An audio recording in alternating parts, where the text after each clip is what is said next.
नमस्कार दोस्तों, आप सभी का स्वागत है कहानी आपकी और मेरी ग्रहों की जुबानी यूट्यूब चैनल के ऊपर। इसमें आज जो हम लोग लेने वाले हैं ईयरली प्रेडिक्शन 2021 का मिथुन लग्न के लिए। मिथुन लग्न यानी कि आपके पहले घर में 3 लिखा हुआ है, तो आपका मिथुन लग्न है। उसके बारे में हम लोग आज डिस्कस करेंगे। अगर आप ओवरऑल अपना चार्ट को देखें मिथुन लग्न में, तो ज्यादा से ज्यादा ग्रह जैसे राहु और केतु एक तरह से छाया ग्रह हैं, नोड्स हैं। और ये एक तरह का काम करते हैं आपके कर्म के, जो आपके इस जन्म के कर्म है या पिछले जन्म के कर्म है, उनका बैलेंस लेके आने में इनका मेन काम रहता है। क्योंकि सूर्य और चंद्रमा की ये नोड्स हैं, जिसके कारण ये बैलेंसिंग का काम करती हैं। तो उस तरह से अगर देखा जाए तो राहु और केतु जो है, जैसे राहु जो है मिथुन लग्न के अंदर में अगर उच्च के भी माने जाते हैं, और ये अभी आए हैं आपसे 12th हाउस यानी कि वृषभ राशि के अंदर में, जो कि आपके 12th हाउस में रहती है। ये सितंबर में आए थे और पूरे एक साल यानी कि 2021 पूरे साल भर में ये आपके 12th हाउस में ही रहेंगे। तो वहां से जो है आप देखेंगे कि राहु जो है वो जिसके 12th हाउस में, या राहु का खुद का कैरेक्टरिस्टिक जो रहता है वो आपको बाहर की तरफ सिखाता है। उनका ये रहता है कि एक टीचिंग करके सिखाना, या चाहे आप उस चीज को सीखना चाहें या ना चाहें, परंतु राहु आपको उस तरफ में आपका ध्यान आकर्षित करता है। यानी कि आपको वहां पे उस घर की तरफ में थोड़ा सा आपका जो कमी है उसको वो दूर करने के लिए उस समय वो काम करते हैं। और केतु जो है वहां की जो फैसिलिटी होती है, जिस घर में वो होते हैं, वो वहां से उसको ले लेते हैं। तो राहु आपको 12वें स्थान में होने के कारण, यानी कि मोक्ष के घर में होने के कारण, जिंदगी की तरफ दिखाने का एक रास्ता देंगे। तो हो सकता है कि इस साल में राहु आपको कुछ ऐसे शिक्षा दे या ऐसे लेसन दे जो आप चाहे तो सीखना चाहते हो या नहीं चाहते हो, परंतु वो आपको मिलेंगे ही मिलेंगे। तो 2021 को आप इस तरह से दीजिए कि अगर आप जीवन के अंदर में जहां पे भी गैप अपना देख रहे हैं, तो राहु उसको ठीक करने का काम करेगा। एक पॉजिटिव लर्निंग की तरह इस साल को आप अपने देखिएगा, जिसके कारण आप इस साल को बहुत आराम से निकाल पाएंगे। क्योंकि मिथुन लग्न के अंदर में 12th हाउस में आने के कारण लाइफ लॉन्ग लेसन जो होते हैं वो ये सिखाने का काम करेगा। जहां जहां पे आपने अपना गैप दिया है या जो जो आप ध्यान नहीं दे पाए हैं, उसको इस साल के अंदर में राहु आपको पूरी तरह से सिखा देगा। और फिर अगले साल वो आपके लाभ स्थान में चले जाएंगे।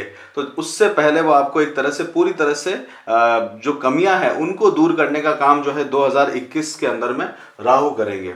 साथ के साथ में केतु जो है वो आपको जीवन के अंदर में जो कर्जा है या फिर जिस तरह का भी अगर आप देखें, तो आपको हेल्थ के अंदर में बेसिकली स्टोमक का प्रॉब्लम इस साल में रह सकता है। तो वो आपको जरूर ध्यान देने की जरूरत है मिथुन लग्न के जातकों के लिए। और आप देखेंगे तो आपके काफी ग्रह जो है वो राहु और केतु के इस साइड में, यानी कि संसार की तरफ में है, या फिर आप देखा जाए कि त्रिकोण में भी हैं। और एक तरह से देखा जाए कि ये घर है आपका, मतलब 3 4 5 6 7 8, ये आपका घर, आपका परिवार और आप हैं, ये दुनिया है। मतलब 2 1 12 11 10। तो कैसे आप दुनिया के साथ में रिएक्ट करते हैं वो आपको देखना होगा। तो इसके अंदर में अगर आप देखें तो आपके ज्यादा से ज्यादा ग्रह जो है वो भार जो है, यानी कि शनि और गुरु जैसे ग्रह आपके 10th हाउस में अवेलेबल है। 10th हाउस आपके 8th हाउस में अवेलेबल है, 10th राशि में, यानी कि मकर राशि में। मकर राशि के अंदर में गुरु जो होते हैं 5 डिग्री पे बेसिक अगर देखा जाए तो डेबिलेटेड होता है, यानी कि नीच के होते हैं। परंतु आपके वहां पे जो है शनि भी साथ में बैठे हुए हैं। शनि जो है 8th हाउस में रहने के कारण एक तरह से जीवन के प्रति थोड़ी सी आपके मन में लॉन्गिटिविटी, यानी कि उम्र को भी रिप्रेजेंट करते हैं शनि। तो वहां पे आपको देखा जाए तो जीवन के प्रति एक लॉन्गिटिविटी देने का कार्य कर सकते हैं, अगर उनका बेस चार्ट के अंदर में अच्छा प्लेसमेंट है। और 2021 के अंदर में एक बहुत बड़ा चेंज होने वाला है। वो होने वाला है कि प्लूटो जो है, जो कि यम के राजा हैं, जिनको यमराज जिनको देखते हैं, और ये मृत्यु के देवता आप इनको समझ लीजिए, वो आपके 8th हाउस में आए हैं। वो 8th हाउस के ही अधिपति हैं, यानी कि वृश्चिक राशि के, और वो आपके 10वीं राशि और 8th हाउस में आए, मतलब खुद के ही अगर काल पुरुष की कुंडली देखा जाए तो खुद के ही घर में एक बार उनकी एंट्री हुई है। तो ये जिंदगी के प्रति आपको बहुत बड़ा एक ट्रांसफॉर्मेशन दिखाएगा। जीवन का मूल्य जो है वो आपको 2021 अभी सिखाने वाला है। और लाइफ के लिए जो आप देख रहे हैं, मतलब इसमें आप मिथुन लग्न के जातकों के लिए ये सबसे बड़ा लेसन आएगा कि जो जिंदगी में वो बाकी सब चीजों को महत्व दे रहे थे और जीवन को नहीं महत्व दे रहे थे, वो जीवन के प्रति जो महत्व है वो मिथुन लग्न के जातकों को 2021 पूरी तरह से सिखा के जाने वाला है। तो ये बहुत बड़ा चेंज आपके अंदर में आएगा। इसके बाद में 2021 के बाद में आपको जीवन को देखने का जो नजरिया है वो काफी चेंज होने के आसार इसमें आपको रहेंगे, क्योंकि धर्माधिपति और कर्माधिपति यानी कि गुरु और शनि दोनों ही आपके 8th हाउस में, 8th हाउस यानी कि काफी सारा सीक्रेट्स, काफी सारा देखा जाए तो आप अगर प्रॉपर्टीज वगैरह भी हैं, जो परमानेंट प्रॉपर्टीज वगैरह हैं, उनके ऊपर में भी इन्वेस्ट करने के बारे में सोचेंगे तो इस समय आपको वो देखने को मिलेगा। हो साथ ही साथ में गुरु की जो पंचम दृष्टि है वो राहु के ऊपर में, जो कि आपका 12th हाउस है। तो राहु के ऊपर में दृष्टि रहने के कारण क्या है, आध्यात्म की तरफ आपका ध्यान जरूर जाएगा इस बार। और आध्यात्म के ऊपर में आप जो है अपना समय व्यतीत करते हुए नजर आएंगे, जब तक कि गुरु मकर राशि में रहेंगे। और 6 अप्रैल को गुरु कुंभ राशि के अंदर में मूवमेंट रहेगा। कुंभ राशि के बाद में वो 14 सितंबर को दोबारा से मकर में आएंगे और मकर से 20 नवंबर तक रहेंगे। बीच में गुरु जो है 20/6 यानी कि 20 जून से 18 अक्टूबर तक वक्री होंगे। और गुरु जो है वो आपके केंद्र के स्वामी, आपके लाइफ पार्टनर को रिप्रेजेंट करते हैं, आपको जो बाहर जो आप इंटरेक्शन करते हैं यानी कि 12th को वो रिप्रेजेंट करते हैं। तो आपके लिए क्या है, मिथुन लग्न के लिए आपके जो लाइफ पार्टनर है वो गुरु के जैसे होते हैं, मतलब वो गुरु की तरह उनका एक सोचना होता है, या फिर वो आपको काफी इंस्ट्रक्शंस वगैरह देते हुए आपके जीवन में रहते हैं। तो आपका जो एक इन्फ्लुएंस होता है आपके लाइफ पार्टनर की तरह कि वो नॉलेजेबल बहुत ज्यादा होते हैं, क्योंकि गुरु वहां पे बैठे हैं। साथ ही साथ में आपको जो है वो आपको जो लाइफ के साथ में कैसे स्ट्रगल करना है वो भी 12th हाउस के अंदर में रिप्रेजेंट करते हैं। वहां पे भी गुरु जो है वो भी बहुत इंपॉर्टेंट रोल प्ले करते हैं आपके साथ में। आपकी जो खुद की मिथुन राशि के साथ में जो है, मिथुन राशि की बुध भी जो है वो आपके केंद्र के स्वामी हैं, मतलब स्वयं बुध। तो बुध जो होंगे वो साल में 3 बार वक्री होंगे। सबसे पहले वो होंगे कुंभ राशि के अंदर में 30 जनवरी से लेके मकर राशि में जाएंगे 21 फरवरी तक। तो वो आपके लिए समय आपको देखना होगा, क्योंकि उसी समय पे शनि भी वहां पे होंगे और साथ के साथ में उस समय वहां पे गुरु भी रह रहे होंगे। तो बुध के साथ में क्या है कि ये पानी की तरह होते हैं, जल के जैसे। जल के अंदर में जो रंग डाला उस रंग के अंदर में ये चेंज होते जाते हैं। तो आपके साथ में क्या है, इन्फ्लुएंस आपकी जो रहता है वो बहुत इंपॉर्टेंट रहता है। जिस आप अपना अगर कंपनी चेक करें तो कंपनी आपकी अगर अच्छी होती है तो बुध या मिथुन लग्न वाले बहुत अच्छे से ग्रोथ करते हुए दिखते हैं। और कंपनी अगर खराब हो जाती है तो ये इनका डेवलपमेंट जो है रुक जाता है। तो इनके साथ में आपको देखना चाहिए, अगर आपके बच्चों का मिथुन लग्न है तो इनकी कंपनी को बहुत जरूर गौर करिएगा, जिसके कारण वो आगे अपने डेवलप कर सकते हैं कि वो डाउन हो सकते हैं, वो आपको पता चलेगा। साथ के साथ में अगर मिथुन लग्न आपके संतान का है तो उनके ऊपर में भी इस बार आपको हेल्थ के कारण और ये हेल्थ और साथ के साथ में उनकी लाइफ के ऊपर में थोड़ा सा आपको ध्यान देने की जरूरत है 2021 में, ताकि वो कोई बहुत बड़ी गलती इस में नहीं कर सके। थोड़ा सा उनको हो सकता है, क्योंकि लर्निंग के अंदर में उनको नुकसान हो सकता है। राहु की पंचम दृष्टि जो है वो आपके 4th हाउस पे है, और वहां पे दृष्टि रहने के कारण जिंदगी के अंदर में जो लेसन सिखाए जाएंगे वो राहु के द्वारा सिखाए जा रहे हैं। और राहु जो है एक तरह से पाप ग्रही है, तो वो बहुत प्यार से किसी चीज को नहीं सिखाएगा। साथ ही साथ में इन-लॉज के ऊपर में भी यानी कि आपकी पार्टनरशिप के अंदर में भी राहु की दृष्टि है। तो वहां पे भी, हालांकि वो गुरु की राशि है, परंतु वहां पे भी आपको लेसन जो है वो वहां पे सिखाए जाएंगे, क्योंकि गुरु जो है स्वयं अभी रुष्ट हुए हुए हैं, वो खुद अभी मकर राशि में है। और गुरु जो होते हैं वो आपके 2nd हाउस में यानी कि कर्क राशि के अंदर में उच्च के होते हैं 5 डिग्री के ऊपर, वो अभी आपके 7th हाउस में वहाँ से ओपोजिट आए हुए हैं। तो ये देखा जा सकता है कि अगर इन लॉज की तरफ में अगर कुछ शिक्षा के या पढ़ाई के बारे में आप देख रहे हैं तो वो मौके आपको अपने वहाँ पे देखने को मिलेंगे, मतलब आपके इन लॉज के हाउस में आपको ये देखने को मिलेगा। साथ में आप देखेंगे कि आपके सेवंथ हाउस या आपके स्पाउस का है तो वहाँ से तीसरे घर में, यानी कि वहाँ के आपके जो भाई बहन है, भाई बहन के वाइफ के तरफ आप देखें तो वहाँ नेपट्यून बैठे हुए हैं। साथ के साथ में आपके छोटे भाई बहनों की तरफ में भी नेपट्यून बैठे हुए हैं। नेपट्यून जो है वो वरुण देवता की तरह हम लोग उनको जानते हैं वैदिक एस्ट्रोलॉजी के अंदर में, और ये पूरे साल यहीं पे ही रहेंगे। तो अनकॉन्शियसली जो धर्म के प्रति जो आपका अनकॉन्शियसनेस आपको आई होगी तो वो आपको थोड़ी सी ध्यान देनी होगी, क्योंकि भाग्य के प्रति आपको थोड़ा सा अनकॉन्शियसनेस यहाँ पे फील हुई होगी, क्योंकि नेपट्यून का काम है किसी भी चीज को बिल्कुल अनकॉन्शियस कर देना या फिर उसको पूरा साइलेंट कर देना। जैसे कि हम लोग समझते हैं कि वो चीज होती है पर वो साइलेंट होने के कारण हमको दिखाई नहीं देती, तो उसके ऊपर में नेपट्यून एक बहुत बड़ा रोल प्ले करेंगे। साथ के साथ में नेपट्यून जो है वो 20 जून से 1 दिसंबर तक वक्री भी होंगे, तो धर्म के प्रति भी थोड़ा कॉन्शियसनेस आपको लाने की इस समय जरूरत पड़ेगी। वो बहुत इंपॉर्टेंट रोल आपको करना होगा। हो सकता है कि पिता के प्रति भी आपको थोड़ा सा ध्यान देने की जरूरत पड़े, जो आप अनकॉन्शियसली इस समय चल रहे हैं, क्योंकि 9th हाउस जो है पिता का घर भी कहलाता है। साथ के साथ में पिता जो है वो आपको जो है वो शनि की राशि में आते हैं, तो वो आपको काफी टीचिंग्स देते हैं, हालांकि जिसको आप सुनते हैं परंतु क्रियान्वित करने के अंदर में वो आप अपने हिसाब से करते, क्योंकि 5th हाउस यानी कि आपकी जो एक्टिविटीज है वो आपके 3rd हाउस से रिप्रेजेंट करती है, और वहां पे क्या है, सूर्य की राशि बैठी हुई है। तो एक्टिविटीज जो है वो आप सिर्फ अपने हिसाब से सुनते हैं, पिता को सुनते हैं, और एक्टिविटीज जो है वो आपके अपने मन से चलते हैं। तो सेकंड हाउस, जब 3rd हाउस के अंदर में सूर्य राशि रहेगी तो वो आपको समझना होगा कि सूर्य ग्रहण का आपको विशेष ध्यान देना पड़ेगा, क्योंकि 3rd हाउस जो है वो आपकी छोटी ट्रैवलिंग भाई बहनों को भी रिप्रेजेंट करता है। तो सूर्य ग्रहण जो है 10 जून और 4 दिसंबर को होगा, वो बहुत इंपॉर्टेंटली आपको ध्यान देने की आवश्यकता पड़ेगी। साथ के साथ में चंद्र ग्रहण जो होगा 26 मई को होगा। चंद्र ग्रहण आपके लिए इसलिए इंपॉर्टेंट है क्योंकि वो आपके 2nd हाउस धन भाव में है।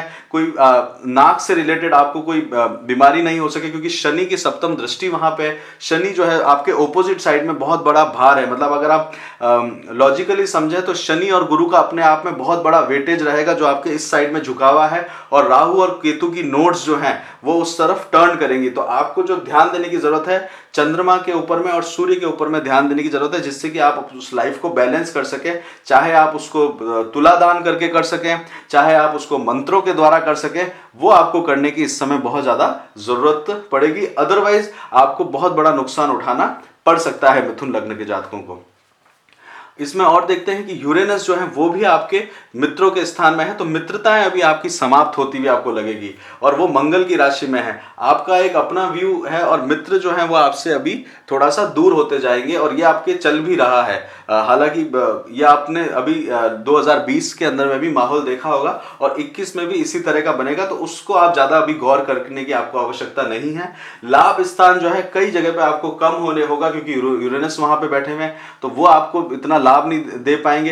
हालांकि प्रजापति हैं वो तो आपका जिस तरह का व्यू रहता है कि सबके साथ में काम किया जाए, वो अभी आपको देखने को इस समय उस तरह की फैसिलिटी नहीं मिलेगी, क्योंकि आपका देखिए भाग्य के मतलब 11th राशि को वो रिप्रेजेंट करते हैं यूरेनस, वो आपके अभी मेष राशि में आए हुए, यानी कि आपसे तीसरे वहां पे आए हुए हैं, और नेपट्यून की भी तीसरी दृष्टि जो है वो यूरेनस के ऊपर है। तो दोनों ही ग्रह बहुत लंबे धीमे धीमे करके चीजों को खत्म करने में लगे रहते हैं, तो उसके ऊपर में आपको गौर करने की आवश्यकता है। ये मान सम्मान के ऊपर में भी आपको थोड़ा सा ठेस पहुंचने की इसमें लग सकता है, क्योंकि नेपट्यून यूरेनस जो है वो अनकॉन्शियसली उस चीज को रिप्रेजेंट कर उसको खत्म करते हैं। तो ये ओवरऑल आप देखेंगे कि बुध जो है वो बहुत जल्दी जल्दी मूवमेंट करते हैं, और वो सबसे ज्यादा वक्री होंगे इस साल के अंदर बाकी सब ग्रहों के मुकाबले। तो जिस समय आपके लग्नाधिपति वक्री होंगे उस समय आपको और भी ध्यान देने की जरूरत इसमें पड़ेगी। प्लूटो के लिए आपको थोड़ा सा अगर देखा जाए तो राम रक्षा श्रोत्तम जो है, अगर आप 3 राम रक्षा श्रोत्तम करते हैं तो ज्यादा करने की कोशिश करिए, दिन में 2 या 3 बार करिए, ताकि लाइफ के अंदर में थोड़ा सा बैलेंस आपको आ सके और उससे आप जल्द गए। बहुत बड़ा इन्वेस्टमेंट या उसको करने की जरूरत नहीं है। हेल्थ के रिगार्डिंग आपको ध्यान देने की इस साल में बहुत ज्यादा जरूरत है। स्पाउस की हेल्थ को भी इस साल आपको ध्यान देने की बहुत ज्यादा जरूरत है। बच्चों के लिए अगर आप देखा जाए तो उसमें शुक्र जो है वो 19/12 को यानी कि दिसंबर के समय में थोड़ा ध्यान देंगे 2021 में, तो वो बहुत आपको जरूरत पड़ेगी। संतान जो है आपकी खूब देखा जाए तो शौकिया रखती है जीवन के अंदर में, उनका एक अपना इंटरेस्ट रहता है लाइफ के, उनका एक अलग परसेप्शन रहता है, क्योंकि वो व्यय करने वो संतान से आपको बहुत ज़्यादा खर्चा होता है। संतान आपको खर्च भी करवाती है, साथ के साथ में वो जीवन को एक अलग नज़रिए से उनका देखने का तरीका रहता है। वो आप इसी कारण आप अपने संतान के प्रति बड़े आकर्षित भी रहते हैं। साथ के साथ में क्योंकि 7th यानी कि तुला राशि जो है वो आपके संतान के घर में रहती है, और 2nd राशि यानी कि वृषभ राशि जो है वो आपके 12th हाउस में यानी व्यय हाउस में रहती है। तो संतान के प्रति भी आपको थोड़ा सा इस साल में ध्यान देने की आवश्यकता पड़ सकती है, और राहु आपको संतान के लिए भी कुछ ना कुछ सिखा के जरूर जाएंगे। और अगर देखा जाए तो केतु जो है वो आपके मंगल की राशि यानी वृश्चिक में बैठे हुए हैं। मंगल जो है आपके मित्र आपके बहुत ठोस होते हैं, बट यूरेनस यहाँ पे बैठे होने के कारण थोड़ी सी उनमें दूरी वगैरह वो लेके आएंगे। और केतु भी आपके 8th हाउस में यानी वृश्चिक राशि के अंदर में बैठे हुए हैं, तो हो सकता है कि केतु जो है क्योंकि काल पुरुष की कुंडली में 8th हाउस जो लॉन्गिटिविटी को डिपेंड करता है, तो वो आपके थोड़ी सी उसको चीज के ऊपर इफेक्ट लेके आ सकता है। आपको ऐसा केतु जो है वहां की सारी सुख सुविधाएं जो है वो छीन सकता है, तो उसको आपको ध्यान देने के लिए जितना ज्यादा आप मंत्रों से इसको करें तो 2021 आपके लिए बहुत अच्छे से आप उसको निकाल पाएंगे। ओवरऑल देखा जाए तो सूर्य ग्रहण और चंद्र ग्रहण का इंपॉर्टेंट रहेगा, और मंथली प्रिडिक्शन आप जरूर देखिएगा। उसके अंदर में मंथली प्रिडिक्शन और वीकली प्रिडिक्शन आप देखिएगा जरूर। इससे आपको क्या आप उपाय कर पाएंगे और 2021 को बहुत अच्छे से निकाल पाएंगे। थोड़ा सा कॉन्शियसली अगर उस चीज को देखेंगे तो वो आपको इम्पैक्ट लाएंगे, क्योंकि हालांकि मिथुन लग्न के जातक जो हैं उनके लिए 2021 जो है वो एक लाइफ चेंजिंग मूवमेंट लेके आएगा, काफ़ी लर्निंग्स के साथ में लेके आएगा, काफ़ी चीज़ों को बढ़ाने के लिए। जॉब चेंज और उसके रिगार्डिंग अगर आप सोच रहे हैं तो वो आप 6 महीने बाद में देख सकते हैं, यानी कि आप मकर राशि से जब कुंभ राशि के अंदर में 4 अप्रैल के बाद में वो आपको एक भाग्य का सपोर्ट उस समय मिलेगा, क्योंकि त्रिकोण में आ जाएंगे गुरु आपके, तो वहां से आपको मिलेगा। हो सकता है कि बड़े बुजुर्गों का थोड़ा सम्मान करने की इसमें आपको जरूरत पड़ेगी, जरूरत करनी ही चाहिए वहां पे आपको, ताकि क्या है कि आपको नुकसान कम हो सके। थोड़ा सा हम्बल ईयर है आपके लिए, ये साल आपके लिए हम्बल अगर आप रह के निकालते हैं तो आपके लिए बहुत अच्छे आउटपुट जो हैं वो आने के उसके लिए तैयारी में है, क्योंकि नेक्स्ट ईयर जो है वो पोजीशन सब ग्रहों की अपने आप चेंज होगी। चंद्र ग्रहण और सूर्य ग्रहण का ध्यान रखिएगा, अपनी कुंडली में नक्षत्र और दशा अंतरदशा को देखिएगा, क्योंकि इवेंट उसी समय होंगे जिस समय आपका चंद्र दशा अंतरदशा मैच कर रही होगी, साथ ही साथ में आपकी ग्रहों की पोजीशन और गोचर की पोजीशन आपस में मैच कर रही होगी। साथ में इसका दिग्बल षटबल वगैरह भी देखना चाहिए, जिससे आप थोड़ा और प्रिसाइजली उसको इवेल्युएट कर सकते हैं। इसी के साथ ही इसको यहीं पे रोकते हैं। मिथुन लग्न के लिए 2021 का साल इसको एक तरह से लर्निंग की तरह समझिएगा, और चाहे आप चाहें या नहीं चाहें, उसी के साथ ही आप सभी लोगों का बहुत बहुत धन्यवाद। आपको बताइएगा कैसा लगा, लाइक करिएगा, उसके लिए कमेंट भी कर सकते हैं आप, और शेयर करना हो तो शेयर भी कर सकते हैं, ताकि और लोगों को भी इस अपनी लाइफ को प्लान करने में आसानी रहे। मंथली वीडियोस और उसके लिए अगर आप चाहें तो आप इसको चैनल को सब्सक्राइब करिए, ताकि आपके पास कंटिन्यू वीडियोस आ सकें और आप उस हम लोगों से कनेक्ट रह सकें, और थोड़ा सा उपाय वगैरह करने के बारे में आप और डिटेल में जान सकें। बहुत बहुत धन्यवाद। जय श्री राम।